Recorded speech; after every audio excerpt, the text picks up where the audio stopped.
Oh. Hi. Hi. I'm B-Star. I'm D-Dubs. And I'm a Christian. And I'm not. We're going to add another into a playlist that we started in our last session. I think it was our last session.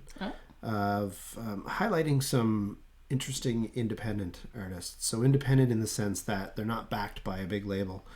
They're kind of doing this on their own. And they're probably a lot lesser known than most of the stuff that you might see on other review reaction channels. I spent some time doing online radio, so I have a few promoter connections, and this one came into my inbox one time by a local Canadian promoter. The band, I just, as I was searching up some quick details to verify that they were independent, which I still am not 1,000% on, but I'm pretty sure. They're, I believe, from Western Canada. They actually won an award in the Western Canadian Music Awards or something to that effect, the metal category. Oh, it's metal. It's metal, but they are eclectic progressive was a good description that I've seen on there. And I don't know this thoroughly. It's not an album they've spent a lot of time with. The name and the artwork definitely caught my eye. And yeah, that's really about it. We couldn't even find the lyrics for this song. Normally we try to dive into the lyrics a bit. So we're kind of flying by the seat of our pants for this one, but really that seems to be maybe the unwritten theme behind the Dizzy Mystics. This tune is called Shindigjig, all one word. Bobby has no idea what she's getting into here. Zero. And that's great. Okay. So let's check it out. Okay. Dizzy Mystics, Shindigjig.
That does not sound like metal. No, It definitely sounds like Prog. It's almost alternative prog in some ways. I mean, I'm sure there's some stuff, from what I remember, maybe it gets a little bit heavier, not necessarily this song. Right. I remember, because I've heard bits of this randomly in the car, because it's on my thumb drive. Right. And, a song would pop up here and there. Sometimes I listen to it, sometimes I wouldn't. And then the more bits that I got to hear, I got a little more curious. And I find the vocalist, not that he sounds like Mike Patton, but certainly has some similar elements. And I enjoyed that. To like the whiny Mike Patton. Oh, sure, maybe. That's early Mike Patton who brought him into what he became, really. Right. This song in particular, so far, I've liked how there's been very little duplication in the sounds. Not in just repetition. Right. But within each part, it's not like the bass player is playing exactly what the guitar player is playing. It's not echoing in that way. There's a lot of different melodies going on in these layers. And then this last section, which I'm totally going to rewind, there was actually some syncopation in there, some doubling up, which really tightened everything up. Otherwise, it felt very loose and very, spacey. And that last section kind of felt contrary to that. I want to say a mandolin. Kind of sounds like that. It might just be the guitar sound that they're using, but to be honest, I'm not positive. Ooh, don't want to go back too far there. Don't play it yet. Because... No. I was just resetting that. Okay. I'm curious to know, and like, is this, if it is a mandolin, is that mandolin player always in the band? Is this just him featured on the song? I wonder. Is this the kind of music that these people play? Because it does feel like a shindig. It does feel very East Coast, a little bit of Celtic almost, but also then with the mandolin, it almost sounds bluegrass. So I'm like all over the place about how I feel. Can you get us the definition of shindig? Just so we could sort of talk about that. That might be a colloquial term to North America. I don't know. A large, lively party, especially one celebrating something. So Shindigjig, jig being a dance. That's interesting. That's interesting. So when it first started out there... and it's a quartet, by the way. I did read that. There's 4 people. Okay. When it was starting, I have no idea what the timing was, but like I was like, oh, this is that type of prog that I can appreciate that you're really talented. I just can't get into it because it's not giving me a solid yet. Yeah.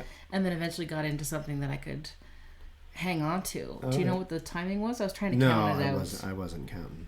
I was just enjoying the groove. But whatever it was must have added up to like 12 or a multiple of 4 or something, because it stayed and then something was layered on top of that. And it's like, oh, that's how this all fits together. Okay. So it's not as if the groove changed and then I could get into the groove, but that they added that layer on top that matched helped into it make sense for me. Yeah, nice. That's talent. Sorry, but in my experience with both as a listener and a player, that's talent. Because it took something relatively inaccessible and just added one little thing. Didn't change much, just added one little thing and made it accessible. Yeah, and I couldn't have picked that out of the jumble that was going on. Mm-hmm. So, yeah, that is skilled. Cool. The last thing is that I wish that the singing was turned up. To help hear it a little bit better? Yeah, I feel like it's in the background in comparison to the music. Mm-hmm. Which is, I mean, it's not always everyone's bag for that to be at the forefront, but I guess that's what I'm used to. Yeah. All right. Hopefully I went back far enough to hear that Cinco section.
so much going on. So much going on.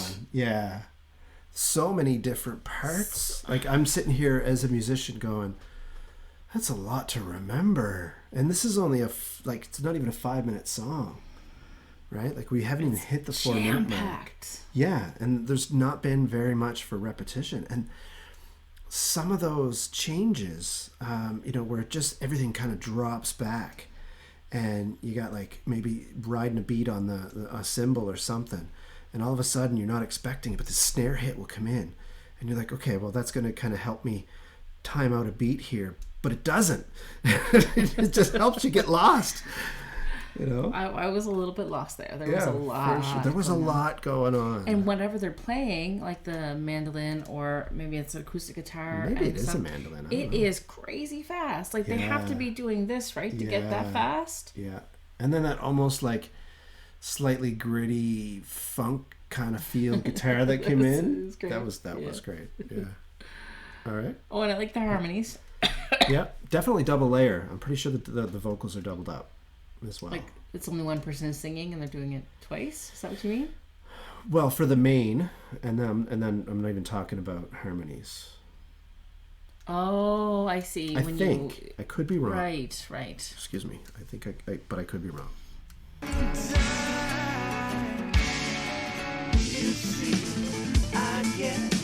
This is not even.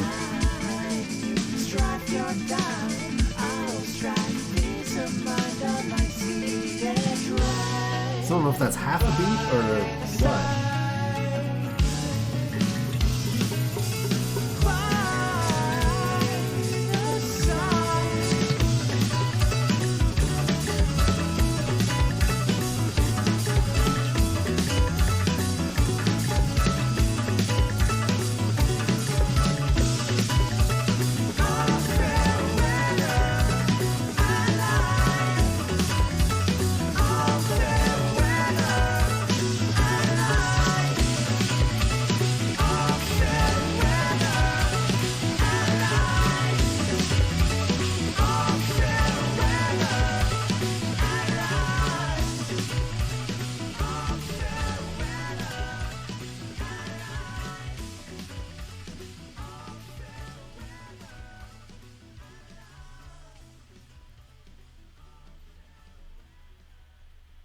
And a fade out. Who would have expected that? Yeah.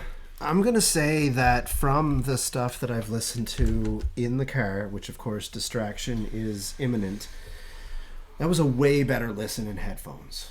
Wow. That was a way better listen. Might be a headphone album or a headphone band. I don't know.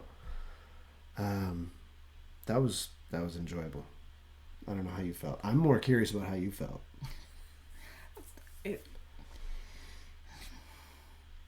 It's hard to describe. It is. I think the whole album is hard to describe. I'm curious. Okay. I can already tell that they're like great musicians, and I can appreciate the singing talent and the harmony talent. Creativity. It was a lot. Yes, creativity. Yeah, definitely. It was a lot to take in. It's a lot to take in. I could. I don't know if I could ever be the person who sits down and listens to this in headphones for the enjoyment of that. Okay. But it might be a musician's kind of band, really. Sure. Yeah. I sort of imagined having this going on in the background while we're playing a puzzle. Yeah. Well, maybe we will listen to the album next time we do a puzzle. Yeah. That sounds good. Yeah. That's kind of how I feel about it. Awesome. Well, if you dug this, even if you didn't, go check out the band. No, kidding. Check them out. Or maybe they were like something else by the band. It's safe to say that all independent artists, especially when they are at this kind of musical caliber, similar to The Reticent, when we listen to that, there's a lot of bands that go overshadowed by those who get more exposure, more PR, people pushing them that have money.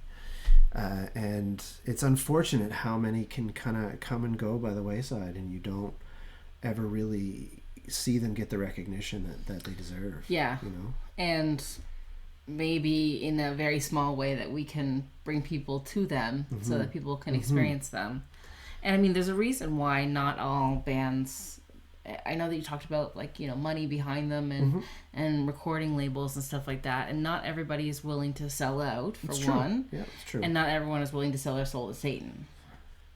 There's a whole nother conversation. So... Can of worms. You started it, not Before me. I forget, vocally, do you remember the Gone Harvest? Canadian band from like early to mid 90s when really they kind of had a bit of popularity. The name sounds familiar, but yeah, I have an album and you would have listened to some from there. Okay. I'm this is the first time I've really picked up on that, but some similarities I find between the vocals and that. Maybe it's the vocalist, the tone of the vocals, something like that. But, okay. Yeah. Anyway, I had a great time. I mean, you didn't have a bad time. That's good. Yeah. That's good. So. Well, yes, you did say you'd listen to it again. Yeah. All right. Yeah. Well, leave us your comments. Tell us what you think. Yeah. What do you guys think about this song? Share it with those you think would actually be fans of the music or enjoy the music. And I'm curious to know from like other people who play instruments if you also like listen to this and go like, oh wow, they're really good. Like you can tell that they're really good, or if it's just us. I'd be curious to hear that too. Yeah. Cool. Awesome. All right. Well, don't forget to like and subscribe to our channel. Watch our other videos. Make some suggestions. If you have your own independent band that you want us to listen to some music for, or just your favorite independent band. I mean, we do still do popular music. Of course. But it's nice to do these kind of obscure. If you're in a band and have good quality recordings, send us a link. We'll check it out. What? Come on. We can listen to bad quality recordings. Yeah, but you know we're going to talk about the bad quality. Well, just be prepared for that. Be prepared. We are music snobs in some ways. You are totally admit it. I'm totally a full-on music I mean, some snob. could say that some people who like pop music can't possibly be music snobs. Otherwise, they wouldn't like pop music. I might have even said that myself at one point. Not those words exactly, but similar sentiments. Yeah. And I dare say that those who really like prog are probably some of the more snobbery of the music snobs. And I mean, metal elitists, they've been pretty snobby sometimes too. But there's probably elitists in every category. Yeah. Except for pop. Is there elitist ramblers like us? Well, who rambles? Me. Yeah. All right, thanks. We'll see you next time. Bye. Bye.